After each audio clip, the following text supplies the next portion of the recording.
Hi, everyone.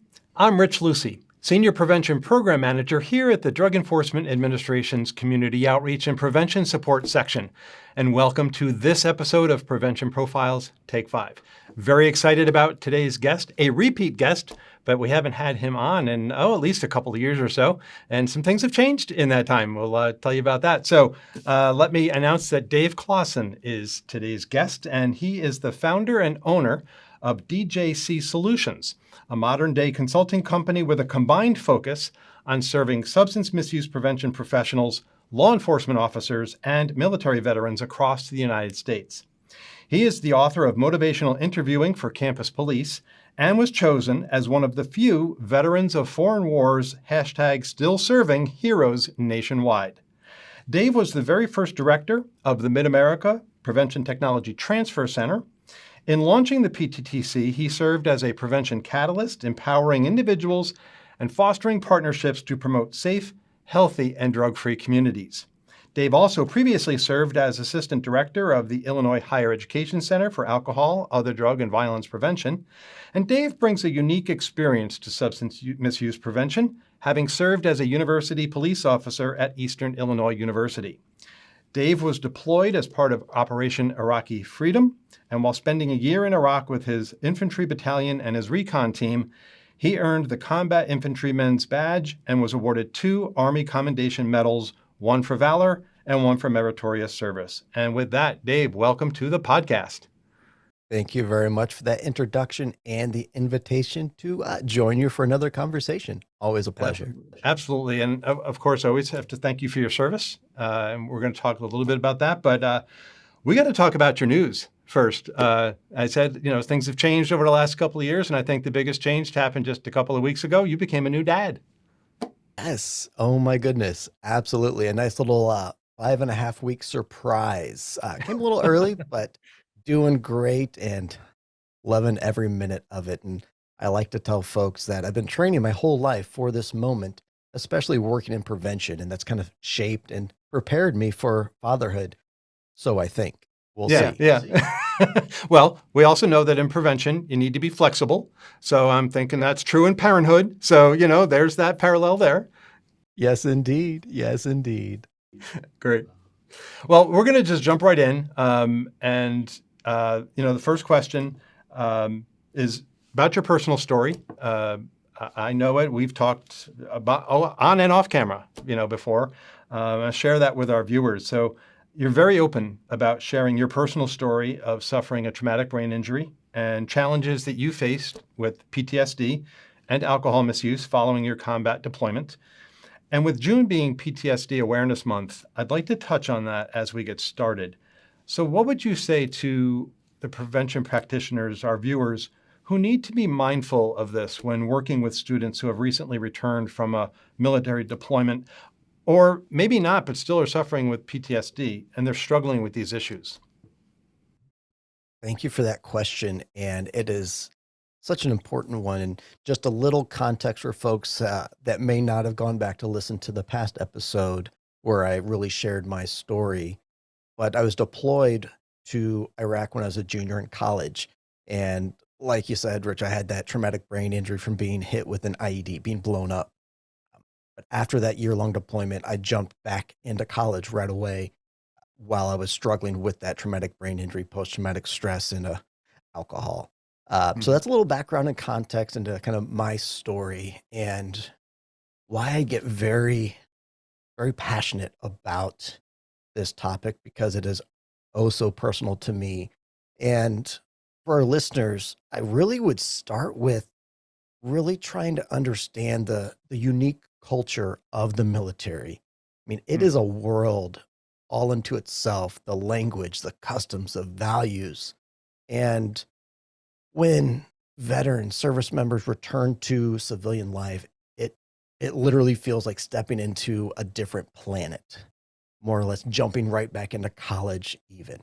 And for our listeners that do work with these brave individuals, take some time, be intentional about understanding the culture and how that understanding can really create a bridge of empathy, rapport, and trust And I also want to encourage our listeners to really acknowledge the lack of a better word, the shadow that often follows us as veterans, that stigma around mental health and substance misuse. And I know I experienced a bit of fear that admitting to my struggles would tarnish my reputation or my time on campus or even my careers. And as prevention professionals, really working to create safe spaces and emphasize confidentiality and trust and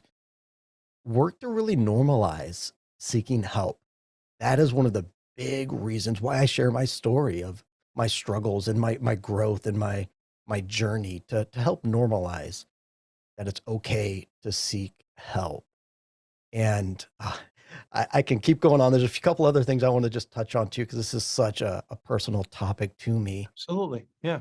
But when you consider strategies for helping, definitely want to keep in mind trauma that veterans may have experienced, and trauma impacts us all differently. And you want to make sure your approach is trauma informed, recognize the signs and craft your strategies to avoid re-traumatizing those individuals, but also still promoting healing. And just like my story, veterans don't exist in a vacuum, and neither do our struggles.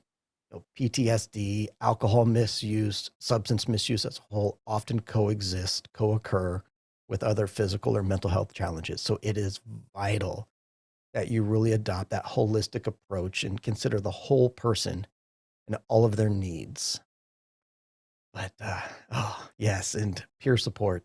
I know that's a big topic on campuses, and it is incredibly powerful when it comes to veterans because there's that comfort in shared Mhm. experience and having support.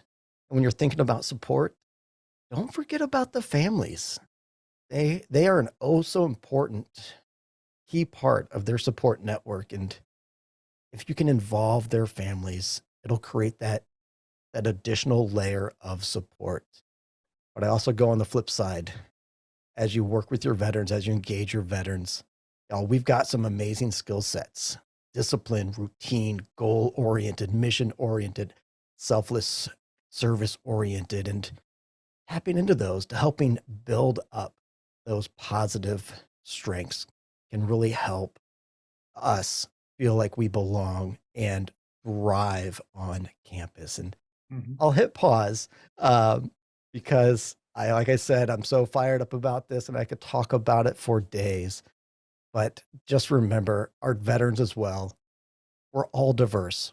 Mhm. We each have our own unique backgrounds, our own Mhm. unique identities. And so have cultural humility, cultural competence in mind as well. And just talk to us, Yeah. Well, engage with us. that's why I opened up the interview with that question. I mean, because it is a very big part of you and your identity. And there were some things that you mentioned that I want to touch on. First, I come back to a strategy that I know you are a prevention strategy that you are well versed in, and that you promote and used in probably what some thought was an unorthodox setting, which was law enforcement. And of course, I'm talking about motivational interviewing. And, words that you said, in communicating with and conversing with, again, people from the military that are coming back from the deployment, I heard the words, empathy, active listening, and trust. And that is, that's motivational interviewing in a nutshell right there, right?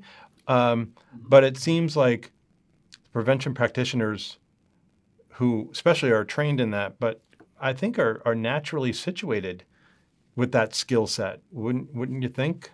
Maybe they just have to hone it even maybe a little bit more. Yes, absolutely.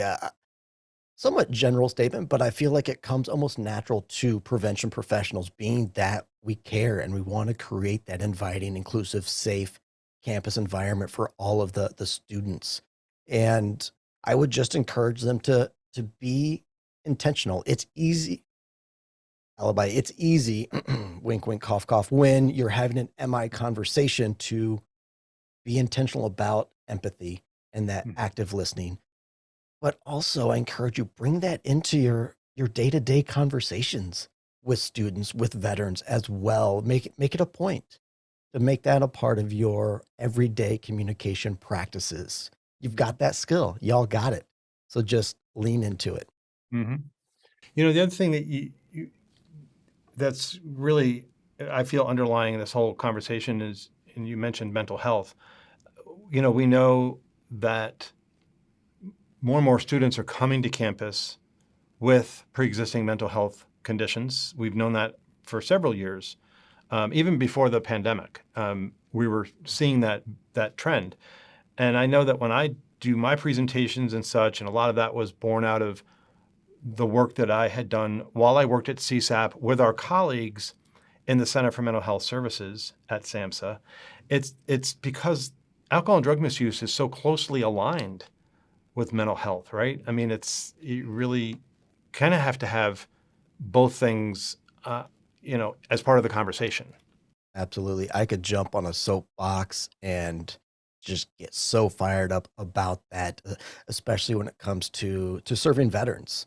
Hmm. What I see a lot of times, folks may be talking suicide prevention or mental health, and then a different group, organization will be talking substance misuse. And they need to be talking together. It needs to be one conversation. It We don't exist in vacuums, and neither do those problems. Hmm. So I want to move on to my next question, which is another aspect of your career, and that was law enforcement, as I mentioned in your bio. And looking back over your career as a campus police officer, and then devoting the majority of your efforts in prevention, how do you see law enforcement and prevention working together? This is a fun question for me to answer because I can think back to when I was a new police officer, and if you had asked me then, like, I don't know. I enforced traffic DUIs, uh, write citations, Hmm. but I didn't really get it. And through community policing, through engaging with students, engaging with other departments on campus, I began to learn. And it really did start with community policing. And what I mean by that is finding opportunities to build positive relationships with the students. Hmm. And as prevention practitioners, prevention professionals, y'all can partner with law enforcement in these initiatives, offer your expertise in community engagement, open the doors, invite law enforcement to engage with you together, whether it be education, awareness programs as well, working together on presentations, on training together, anything from drug and alcohol misuse, bullying, online safety, violence prevention. The opportunities really are endless. And when I talk about training, not just for campus, but for yourselves, there is a lot of opportunity to cross train with law enforcement and prevention professionals. Y'all can learn from each other. So side by side in the training room, whether it be prevention strategies, crisis intervention techniques. I mean, Hmm. you can benefit from understanding the law enforcement perspectives, protocols, challenges, and they will also benefit from understanding your strategies, your approaches, what you have in your prevention toolbox as well. And two more things I'll touch on here. Data. Talk about the strategic prevention framework, data driven prevention. Share your data with law enforcement. Help them hone in on their patrol strategies, their community outreach strategies. But they've also got data that can help guide your prevention strategies, your prevention efforts as well. And it's not just arrest or citation data. When I was on foot patrol on midnight shift, I knew where the hot spots were. I knew where the main walking travel corridors where students would walk home from the bars. I knew where those darker areas on campus were along those travel paths where it might be a higher risk area. And so informing prevention folks about that, that's data as well that you can use to inform your prevention strategies. So talk to them. And that last one still holding true with post-traumatic stress disorder, mental health collaboration. Law enforcement often encounter individuals in crisis. And so as prevention professionals, collaborate with them, help them be better equipped to de-escalate, to direct individuals towards the appropriate mental health resources, provide that warm handoff as well to help empower those officers to then better serve and better support the students as well. Mhm. So over the course of your time as a campus police officer, are there any specific success or challenge that stands out to you that you experienced during that time? Ooh, yes. Oh, there's some fun videos out there on YouTube from a nice little success story being the EIU Mayhem Prevention Team. In that our campus police, our local city police, our housing, counseling center, and health education resource center, and our student conduct office all came together to create a YouTube and poster marketing and video series all around campus safety. We shared resources, we shared knowledge, we shared expertise, and had a bit of fun as well. That those are memories that I will never forget. Um, yes, I mean, I got to rappel off of a building on campus while wearing a three-piece suit and one of our school blue spirit wigs. That's a part of my job. I mean, how cool is that? Were you Um, thinking about that as you were rappelling down the building? Yes, I was like, "I'm getting paid for this?" Oh, it also helped that when I was in the Army, I went to air assault school, so I got to rappel out of helicopters and all that stuff, so I was an old pro at it, but it was a Yeah. blast. One challenge, though, I kinda hinted on it earlier, is that helping law enforcement know where and how they fit into the big picture that is prevention, and it really does start with just conversations. Um I believe, Rich, you use the 100 cups of coffee analogy, but it really does. Early on, I would walk foot patrol and I was tasked with walking foot patrol for my 8-hour shift. That could be really boring if I just walked in circles by myself and didn't talk to anybody. So I went out and I talked to folks and began to learn what other departments' mission was, their goal, what they did. And as I learned, as they taught me, I began to see how our missions, how our goals aligned and overlapped and how we could support each other. But have those conversations. Hmm. And I want to, also plug one of our publications that we produced a couple of years ago. It's one of the brief supplemental resources to our strategic planning guide called Prevention with Purpose. And that supplement focused specifically on campus police, public safety personnel, and just as you said, where they fit in the prevention picture, if you say, and you had a big hand in the development of that supplement. So I want to thank you for that. But it's one of the reasons that we developed and produced, that along with 9 other supplements and 3 more to come over the next year. It's helping these specific audiences on campus and in the community figure out where they fit in. We say it all the time. Everybody's responsible for a role in prevention. This helps them figure out what that role is. It's just what you said. Mhm. Absolutely, absolutely. And I can't believe I haven't said it yet during this conversation. You already know what I'm going to say, but prevention is better together. And it's helping create that culture of togetherness because we all do have a seat at the table. We all have a role in prevention. The more we come together around that conversation, around prevention, the better off our communities, our campuses, our students will be. Hmm. So as I move to my next question, you have a long history of helping colleges and universities with strategic planning, which we know that's the foundation for effective prevention efforts. What aspects of strategic planning do colleges and universities struggle with the most, and what guidance do you give them? Ooh. So, how much time do we have? Yeah, right. This alone could be its own interview, own conversation, own training. It is Yeah, a big one. yeah. Colleges and universities face a lot of challenges, and it can be as simple. Well, I shouldn't say simple. It could be simply aligning with the strategic objective or the mission of the university, Mhm. and anything from even just stakeholder engagement, effectively using data, managing resources. That'll, oh, yeah, budgets, resources, wearing how many different hats now working in prevention. But you could probably say this just as well, if not better than me, but using a structured, intentional process is the key to addressing all of those challenges, all of them. You've got to use a structured, intentional process, even when it comes to aligning with the mission.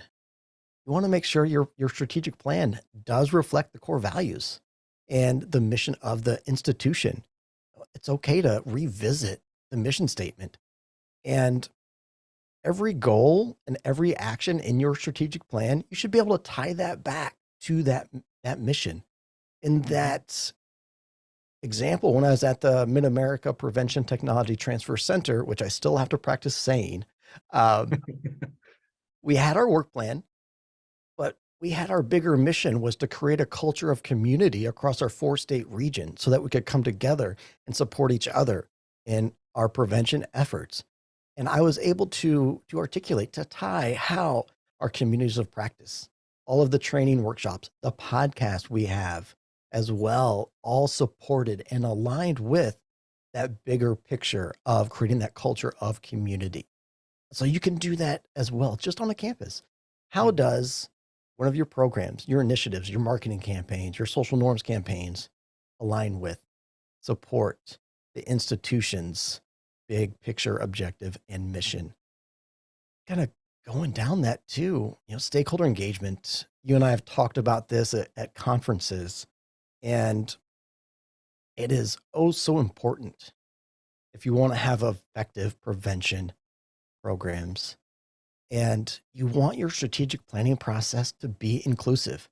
That means inviting, engaging all stakeholders in the process, not at the end when you're ready to implement, but Mhm. include faculty, staff, students. I'm going to say that again, students, alumni, and the community, because their input is valuable for that balanced, well-informed perspective, and building their buy-in is oh so important for success. And you want to be intentional about how you gather, how you engage, and how you incorporate their feedback. Mhm. And data, data, data. You've had other guests on past episodes that are data pros, data experts.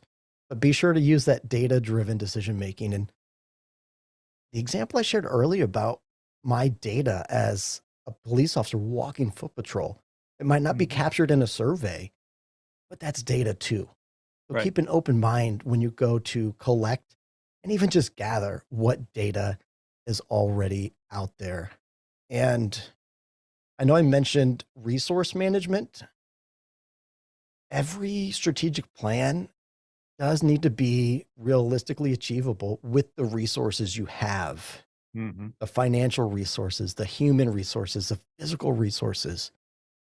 Take that into account. And I'll use this moment to just say, don't forget about sustainability as well when it comes to strategic planning. Talk about it at the beginning. What can you do to sustain your efforts? And just like fatherhood, just like you mentioned, as prevention professionals, we have to be flexible. Mhm. It's Mhm. okay to periodically review your strategic plan.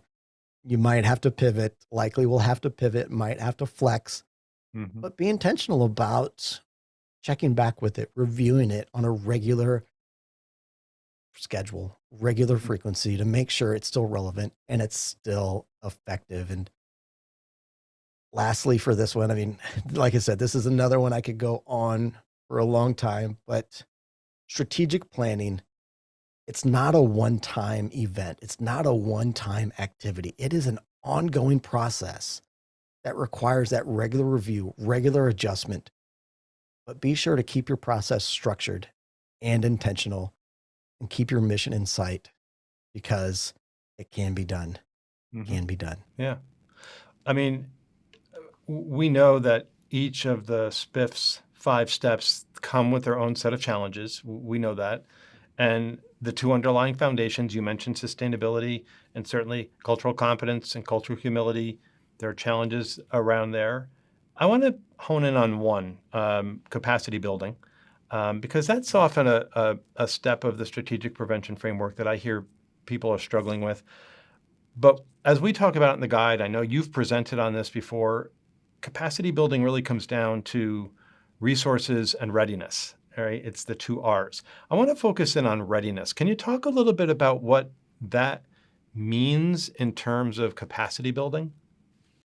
Yes. So how ready, how eager and willing are your stakeholders, your community members ready to address, ready to take steps, no matter how big or how small those steps might be?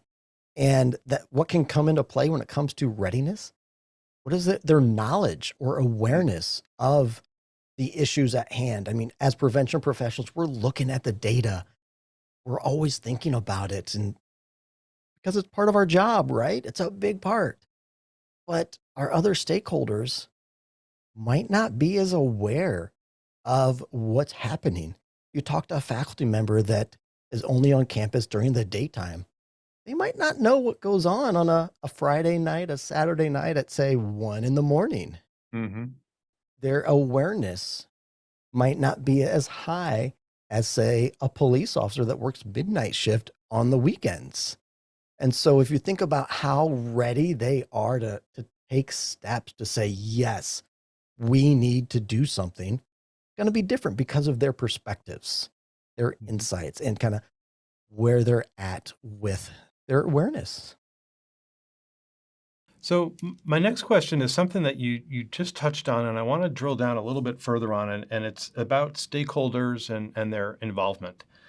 What strategies do you suggest to keep stakeholders actively engaged? Because we know mobilizing a coalition is one thing, but maintaining a coalition is a whole other thing, and especially long term, right? I mean, energies, ebb and wane, and they hit highs and lows. So, what advice do you have for folks on keeping people engaged? Oh, this is such an important one. And it ties, like you just kind of spoke to, directly back to sustainability as Mm, well. And engaging your stakeholders in the strategic planning process is crucial because it's going to ensure that you capture and incorporate all of their diverse perspectives, which will lead to more effective and more inclusive outcomes. And when I talk about diverse perspectives, we often just go to their position or their role there on campus. But think about them as a whole person. There's more to them than just their position title. They may have lived experience. They may have family member or friends with lived experience directly impacted by the topic at hand for your coalition, your efforts, and also their thinking style. This is one that I've been talking more and more about, mm, and not just because of their diverse thinking style perspectives, but if you want to create a more engaging, more inclusive conversation with your stakeholders, I encourage folks to consider the personality, the thinking style as well. In that there's really, like I say, there's 5 thinking styles. There's your database thinkers. They appreciate the facts, the data, just the facts. You have emotive thinkers that like to, they think first about the people, the feelings. How does it make them feel? How is it going to impact the good, maybe the not so good? You've got your visionary thinkers, which sometimes folks may actually label me a visionary thinker, coming up with the innovative ideas, the suggestions, seeing all the opportunities that are there. And you've got your critical thinkers, the yeah buts. What about mm, this? What about that? Did you think about this? Oh, I don't know about that. But they bring that critical eye that we need to make better informed decisions. Then you've got your action oriented folks that say, just tell me what to do. What are the next steps? And so when you're engaging your stakeholders, keep in mind, how are they showing up? What kind of thinker are they? Because if you don't create conversation, if you don't create space for each type of thinker, that individual might withdraw, might check out. I tend to be an actually very emotive thinker. I want to see, hey, how are you feeling? How are you doing? What's good in your world?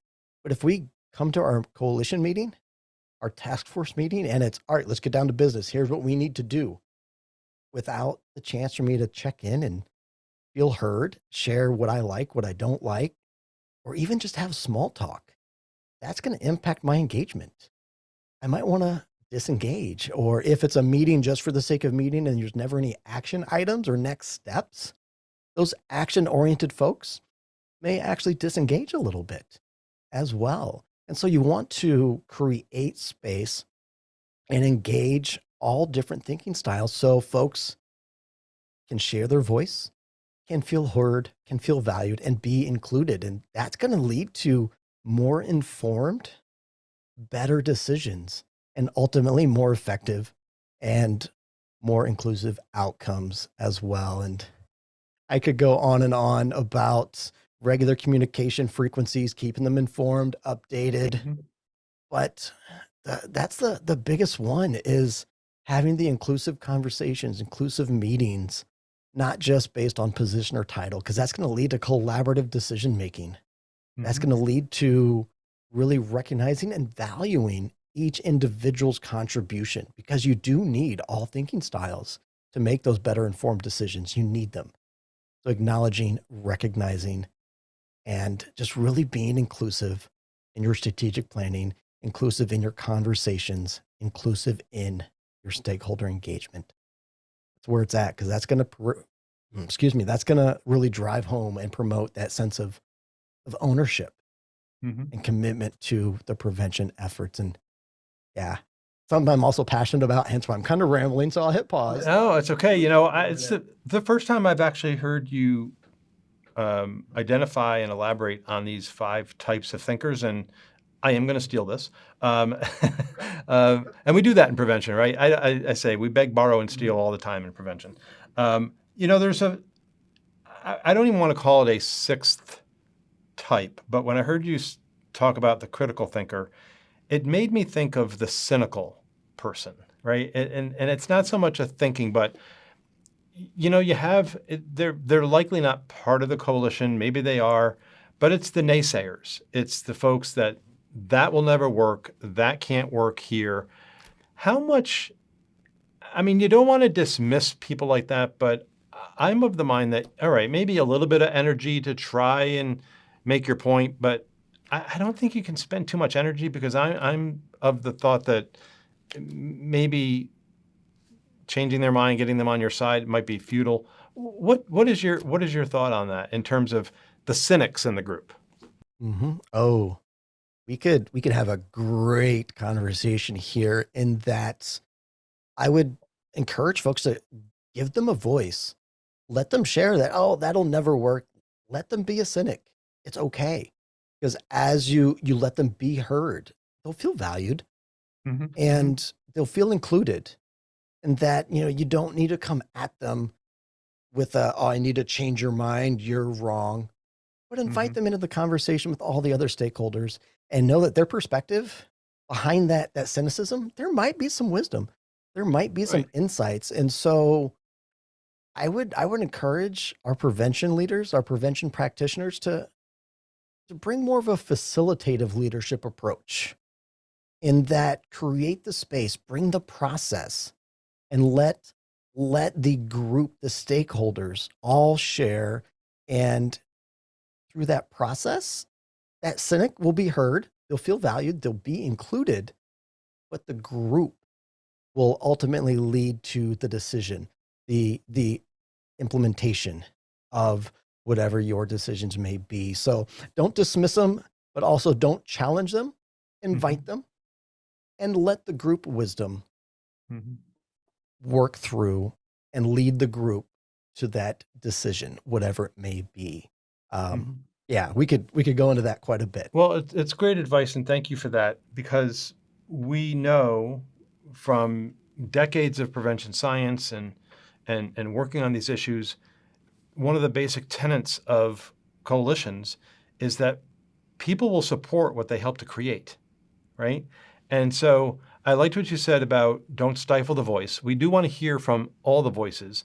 And I didn't want to come across as saying, to dismiss the individual, but I think that, you know, cynics can sometimes derail the efforts. And that's where I was saying, you need to find that balance of letting the voice be heard.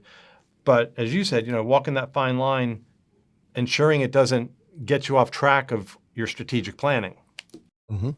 Yes, absolutely. And the importance of including their voice is if you don't, they're going to still share their voice somewhere. Right. And that's where it could really derail your efforts or strategic planning if you don't create space and intentionally let them share their voice. Because then later on down the road, you're at implementation, for example, and boom, here it comes out of left field, so to Mhm. speak. But yes, finding that line and letting them know that hey, their voice has a seat at the table. Here's where it fits into our process. But then staying true to that intentional process, that data driven process that really does incorporate all stakeholders' voices. Mhm. Absolutely. Great advice. And I can't believe we're at the end of the interview already, because I feel like we've packed so much in the interview. But like you said, this could spider web into now like 8 different other episodes, right? On all the different topics that we talked about. But I want to give you the opportunity, as I do all the guests on the podcast, with the final question. And that's the advice. You've given a lot, but I mean, this is your last opportunity in this episode. What's the advice you want to give our viewers around collaborating with law enforcement personnel? And you've touched on it earlier, but it bears repeating and reiterating here. What advice you want to give them around collaborating with law enforcement personnel who are working to prevent drug misuse among college students? Ooh, all right. If I had to sum it up into just a few key pieces of advice, I would say establish, foster, and nurture open communication. That really is one of the most crucial aspects of collaboration.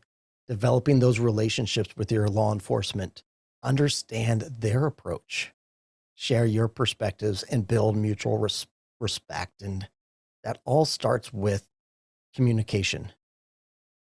And at the heart of that communication really does come down to building that mutual respect Mm-hmm. and support, recognize and appreciate the work that law enforcement does because they do play a crucial role in maintaining safety, and their efforts really can complement your prevention work. And I already mentioned it, but yes, include law enforcement in your strategic planning, in your all of your planning. Invite them to the table. It all starts with a conversation and an invitation, whether that be joint programming, strategic planning, shared training, like I mentioned before as well. It starts with a conversation and an invitation.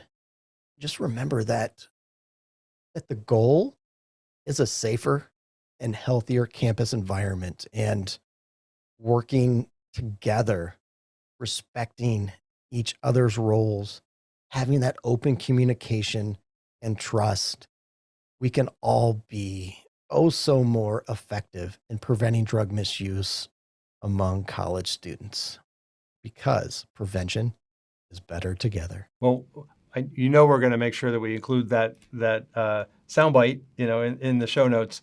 Um, Dave, as usual, thank you so much for being on the episode today. I always say, no matter how long I've known a person, and I either interview them or go to a workshop that they do or see them at a conference, I always try to come out of that particular interaction with one new thing I've learned. I think I've got at least 4 that I've already written down here. And you and I have known each other a while now.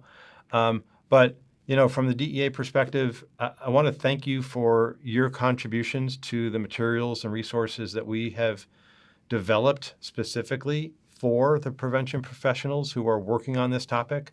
I've said it before, I say it here. Your contributions are invaluable. I really just do appreciate, that partnership. Thank you. It's always an honor. And I got to say thanks to you and the team there at DEA for being a prevention leader, for being a voice and doing the great work you all do. I know there's an amazing team behind you there at that desk. So Absolutely. kudos to the team as well. Yeah. Well, I've heard it on more than one occasion. It's kind of ironic that an enforcement agency is kind of leading kind of a prevention voice in one respect. But, we're honored to do so. And we can only do that with people like you out in the field. So again, Dave, thanks for being on the episode. Good luck with new fatherhood. I know you're going to be absolutely great. And I look forward to a future collaboration with you.